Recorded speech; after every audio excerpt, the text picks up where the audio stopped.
What are we doing today, Cole? We're doing a shadow roast. Oh yeah. So first things first. Before we even roast, we gotta make our way over to what we are ordering, or what has been ordered. Can't pick my nose on camera today. What are you drinking today? I'd have no idea. It's aged out. My guess.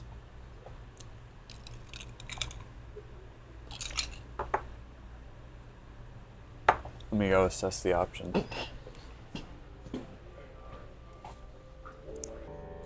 My guess is the Paolo washed from what we have. But it might be the Minor Jimenez. No, I love interrupting customer interactions. This is more important, I think. It's my favorite. We're all about hospitality. Number one rule of hospitality, interrupt customers all the time.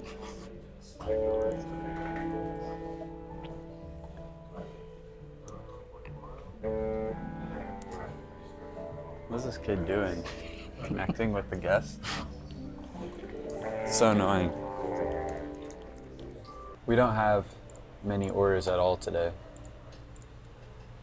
A little crash course of our philosophy of roasting. We roast to order everything. So we roast 5 days a week, which means some days are just going to be slower than others. But this is the beauty of the coffee shop, is we have lots of retail through the weekend. We sell tons of bags of coffee. So I will be stacking up far more than what we have to do for online at the shop. I have the inventory sheet printed. Now I am counting what we've got as a double check. You already know. 2. We are relatively very low on some coffees, so.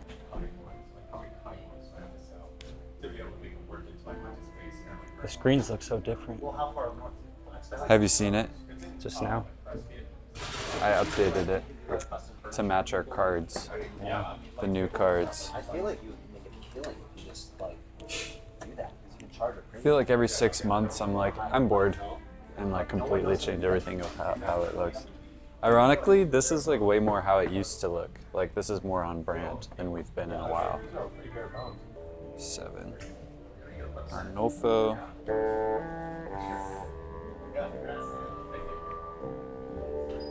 7's all around. We have to get up to like 15 for each of these, so should be a fun time. Noah, what did you brew, Jonathan? What did you brew for Jonathan? I brewed the Paolo washed. I guessed correctly.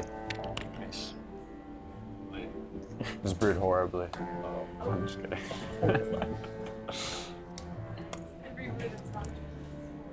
Yeah. Every brew that isn't Jana's is horrible. Such a chill day today. It's not even funny. It's like awkward how chill it is. So now I'm constructing. There's a little cheat sheet. See the 3 roasters that are currently up and running. It mimics that, so I can keep things logged and make sure I'm doing it right. Coffee of the month is Luyombe and Annie.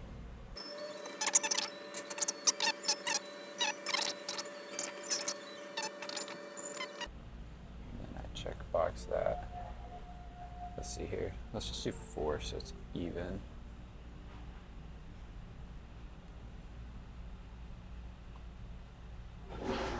Natural process Pacamara. Let's see here. So we gotta do math. Arnolfo is 5 of these.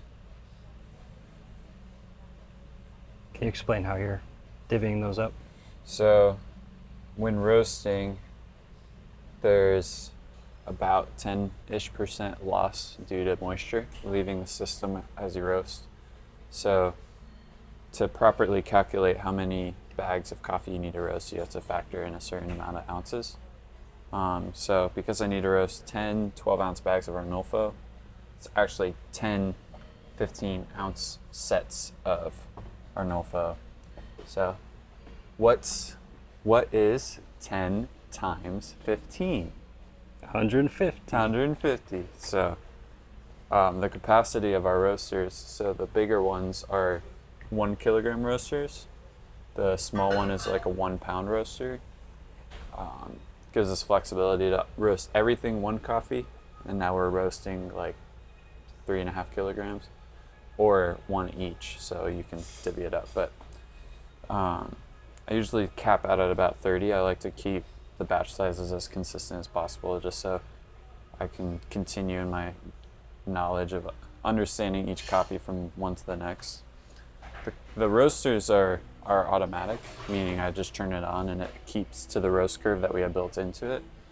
But what isn't automatic is knowing how developed I want it past the first crack. So once the coffee reaches a threshold of heat that causes the CO2 to burst within the bean itself, then the sugars within that bean begin to develop way more rapidly. And that's what's called the first crack. It's like popcorn when it starts popping a lot. So when that happens, each coffee I stop at a different time. So that helps with the development of what's natural to the sugar and acid in each of the coffees. Just a real quick explanation of why I choose 30. I think we're chilling. So today we have 6 batches of coffee, which is a lot less than normal on a Friday, but it's because we're so chill online. I'm just gonna film you filming me, just so the people watching understand that it's just like, you don't get a thumb, you're not allowed a thumbs up here. And then you're filming me, filming you, filming me. I keep forgetting I got a haircut. You're like, who is that, bro?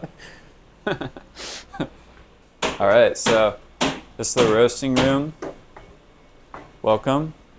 We store our coffee in bins in alphabetical order, and I still forget where they are most of the time. But this is where we have extra canisters. So I fill for the next batch, fill for the next batch, and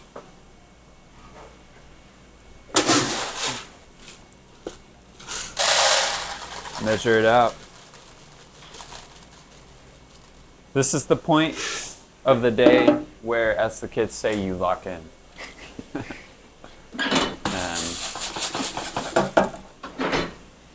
just kind of put your head down and get it all done.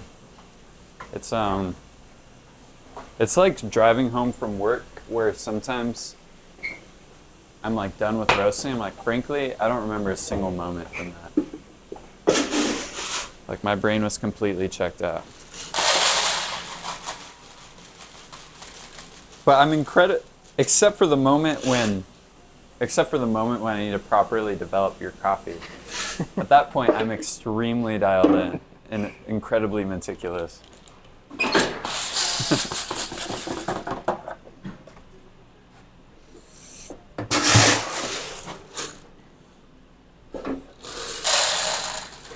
I've been at Sagebrush for about 10 years now, doing literally anything that needs to get done. And one of my first jobs was backup roaster, like junior year of high school. So I would roast on Saturdays every week. We used to roast 6 days a week, but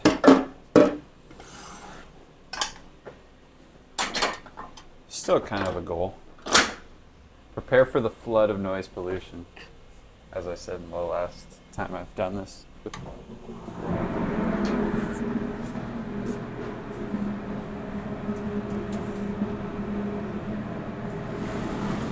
So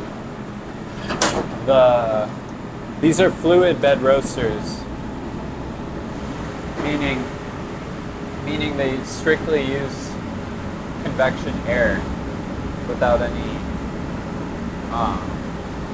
sort of physical agitation.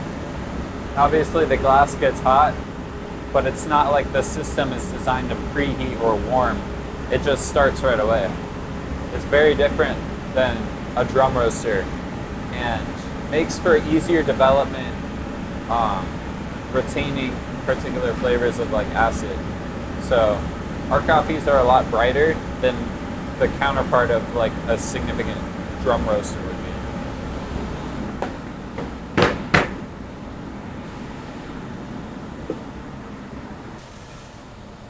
Look at that. Perfect guess. So I'm just over here because we don't have enough room to hold all the coffees we offer. So this is the end of the alphabet.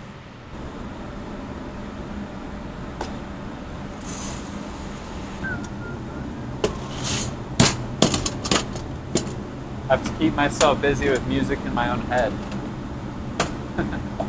So this is what's called color change. It's a result of the Maillard reaction. Everyone is aware of it if you've ever cooked ground beef before. It's also present in cookies. If you've ever baked cookies, you know that cookie dough is a lot lighter than cooked cookies. It's a chemical reaction due to heat. And it's what makes beautiful coffee beautiful coffee. So I'm keeping tabs.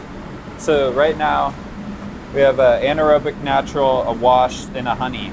These are all three different approaches to developing post first crack. The Annie I'm going to develop a little bit more. This 1 pound roaster goes a lot faster than these though.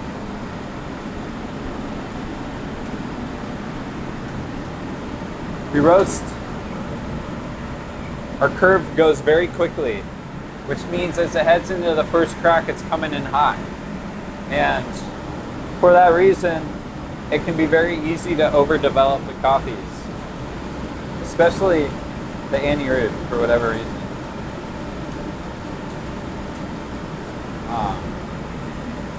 If you zoom in here, like, notice it's brown most certainly, but you can see very clearly that there isn't a full development on the bean yet. The Luyombe I developed a lot into the first crack just because meanwhile the Ivan is done. The develop into the first crack because it can take it. It's a very hardy, dense bean, and it is really good, sweet, super sweet.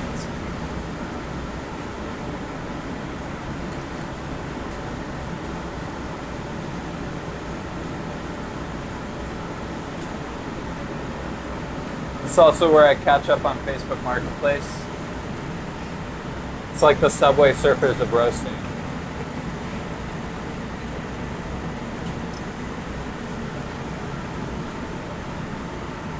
Especially with like these, like a anaerobic or even any natural process, the sweetness is best preserved like right at first crack. So some coffees I'm particular about making sure the first crack is like fully happening and then I stop in that moment, which correlates to the color. Like it's a set profile, so it's gonna be those two things.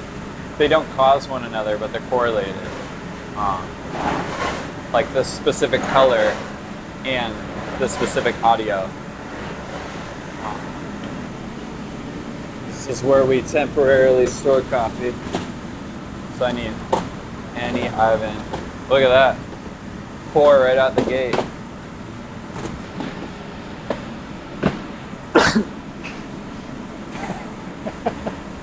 Bless you. That was not the most food safe sneezes.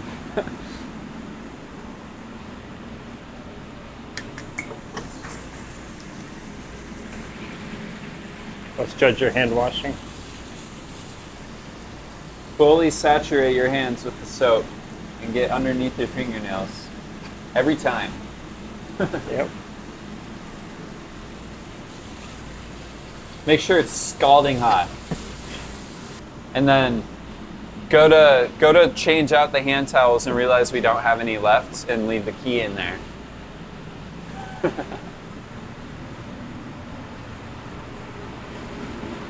I never understood why those were so locked down.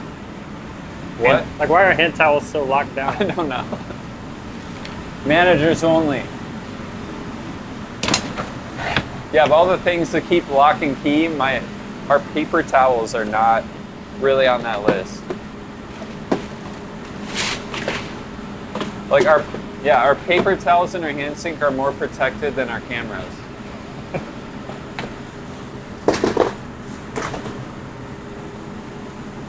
Laurencio.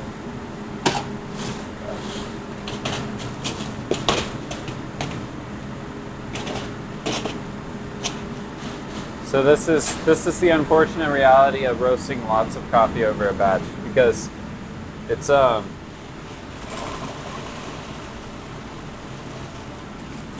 for every 12-ounce bag we roast 15 ounces, which gives enough room to have approximately like 0.7 ounces extra. So when you roast like 10 12-ounce bags worth of coffee, you get like 7 extra ounces. So I'm not gonna give you old coffee that's been sitting unsealed. So gotta throw it away. Sometimes I bag the good stuff. So I'll probably bag this for baristas. Something else I do, I mean, we roast so many batches. I know of some coffee roasteries that like cup every batch they roast. We don't have time for that.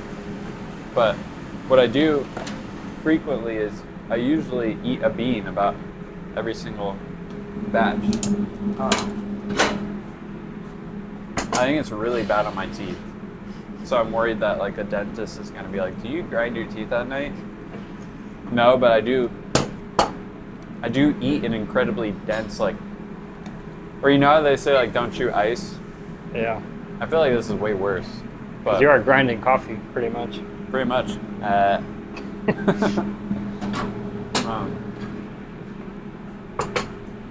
Yeah, I've got blade grinders up here and bird grinders back here.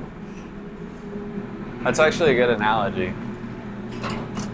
This is where the chaff is. It looks kind of like nasty when you think about it a little too hard. But it's just chaff. Falls on top of the system. So you always got to jump back on the next batch ASAP.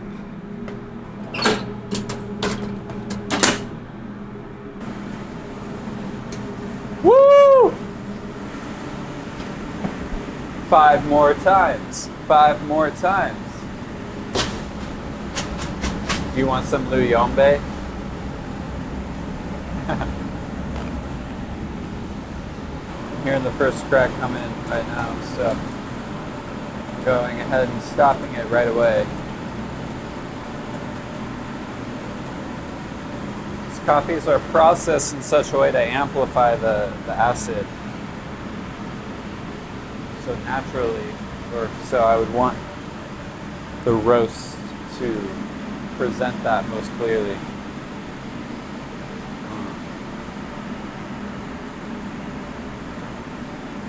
Then this is like the satisfying part.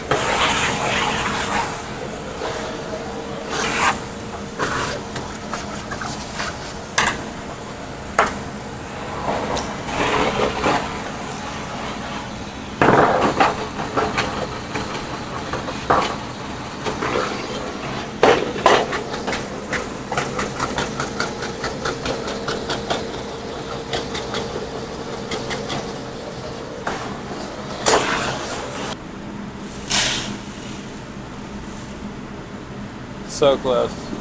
Here's the bane of our existence at the moment.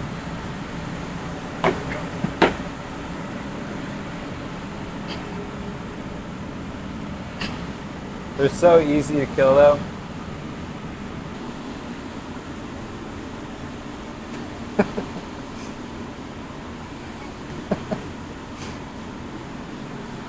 Was he in there? Oh, I got it. Did you get that on camera? Hand washing time again. Nice.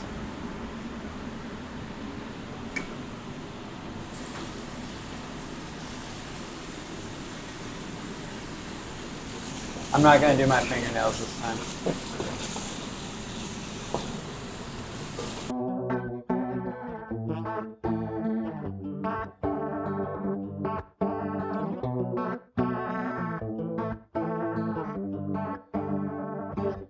Well, about an hour has passed and I've finished all the batches. So, this is what we got rolling today.